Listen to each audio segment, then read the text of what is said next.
Do you actually know what makes your cat feel truly loved by you? Yes, you feed them, you pet them, you give them a good life. But behind all of that, there are things your cat is quietly craving that most owners never think to do. These are some of the most powerful ways to bond with your cat. And if you keep overlooking them, which most owners do, you might never experience the deepest level of connection your cat is ready to give you. Let's start with the one you can try tonight. One, scratching the spots they secretly crave. Have you ever noticed your cat leaning hard into your hand in one spot, but pulling away in another? That's not random. Your cat is literally telling you where love lives on their body, and most owners miss it completely. Here's what most people do. They go straight for the back, stroke head to tail, or worse, they try the belly. And yes, some cats tolerate it. But tolerating is not enjoying. There's a huge difference between a cat that puts up with your touch and a cat that melts into it. The spots your cat is actually craving are the scent gland zones right around the cheeks, the base of the ears, and underneath the chin. When you scratch those areas slowly, something amazing happens. Your cat releases facial pheromones, which are chemicals that signal comfort, safety, and trust. You're not just giving them a nice scratch. You're triggering a biological response that tells their brain, this person is home. A study published in the journal Applied Animal Behavior Science found that cats showed significantly more positive reactions, think slow blinks, purring, and head pressing, when touched around the head and cheeks compared to the belly or base of the tail. Cats that were touched in the wrong zones actually showed subtle signs of stress that most owners never even notice. And if that small change surprises you, wait until you hear the last thing on this list.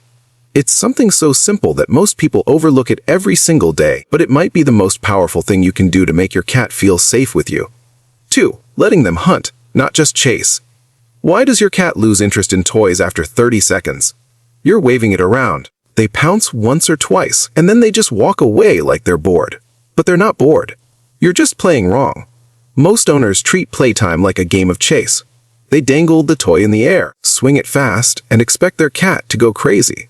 But that's not how a cat's brain works. Cats are not chasers, they are ambush predators. In the wild, they don't run after prey. They stalk, they wait, they calculate, and then they strike. That final moment of the catch is where all the satisfaction lies. So, when you move a toy too fast or keep it in the air where they can never grab it, you're actually frustrating your cat without realizing it. You're activating their prey drive, but never letting them complete the cycle. It's like starting a meal and never getting to eat. The fix is simple, but most people never think of it. Move the toy slowly. Let it hide behind a pillow. Let it stop. Make it act like real prey. Something small and nervous that doesn't know your cat is watching. And then, this is the important part. Let your cat catch it. Let them grab it, bite it, kick it. That moment of capture releases a rush of dopamine that genuinely satisfies them on a deep instinctual level. Once you start playing like this, you'll notice something shift. Your cat will play longer, engage harder, and come to you when they want that feeling again. That's not just fun, that's trust being built through instinct. And hey, before we jump into the next one, if you're learning something new about your cat right now, hit like and subscribe. It helps us reach more people who want to understand their cats on a deeper level, just like you do.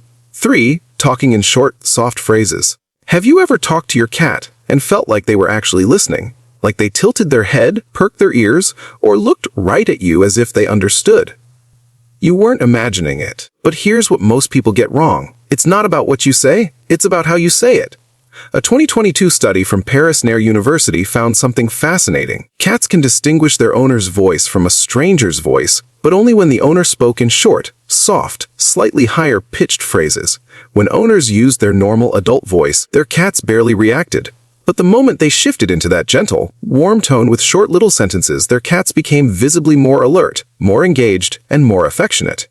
Now, this doesn't mean you need to go full baby talk. In fact, overdoing it can have the opposite effect. Cats are incredibly sensitive to sound and high energy. Overly loud baby talk can actually feel overwhelming to them. The sweet spot is somewhere in between soft, calm, and short. Think of it like a quiet conversation between two beings that already understand each other without needing a lot of words. And here's the part most people never realize. It's not just about getting a cute reaction. When you consistently use that tone with your cat, you're building a vocal identity. Over time, your voice becomes a signal of safety. Your cat starts to associate that specific sound with comfort, calmness, and you. 4. Offering food from your hand weekly. What if one of the most powerful ways to bond with your cat takes less than 2 minutes a week? No special tools, no training, just your hand and a few pieces of food. Sounds too simple, right? That's exactly why almost nobody does it. Most owners follow the same routine every day. Fill the bowl, set it down, walk away. And there's nothing wrong with that. But what you might not realize is that you're missing one of the most primal bonding moments available between you and your cat. In the wild, mother cats bring prey back to their kittens. That act of offering food directly is one of the first experiences of trust a cat ever has. It's hardwired into their biology. So, when you take a few pieces of kibble or a treat and offer it from your open palm, you're not just giving them a snack, you're speaking a language that goes back thousands of years. You're telling your cat on a level deeper than words, I provide for you. You're safe with me. Now, if your cat doesn't take it right away, don't force it. Some cats need a few tries before they feel comfortable eating from your hand, and that's completely okay. The beauty of this is in the repetition. When you do it once a week, consistently, something starts to shift. Your cat begins to approach your hands differently, not with hesitation, but with expectation. Your hands stop being something unpredictable and become something your cat trusts completely. 5. Sitting on the floor at their level. What if the most meaningful thing you could ever do for your cat costs nothing, takes no effort, and doesn't involve food, toys, or even touching them? This is what I was talking about earlier. The one thing so simple that most people overlook it every single day. Just sit on the floor. That's it. No agenda, no reaching out to pet them, no calling their name. Just lower yourself to their world and exist there for a few minutes. Think about what life looks like through your cat's eyes. Every human in their world is a giant. You tower over them when you walk. You lean down from above when you touch them. Even your love comes from a place of height, and your cat accepts all of it, but they never get to experience you as an equal presence. Someone who isn't above them, isn't reaching for them, isn't asking anything from them. When you sit on the floor, something quiet happens. Your cat notices. Maybe not immediately, but they will. You might see them glance over, then slowly move closer, maybe sit near you, not on you, just near you. That space between you isn't distance. That's your cat choosing to be with you on their own terms without any pressure. And that right there is the purest form of trust a cat can offer. Not because you fed them, not because you scratched the right spot, not because you played with them the right way, but because you made yourself small enough to meet them where they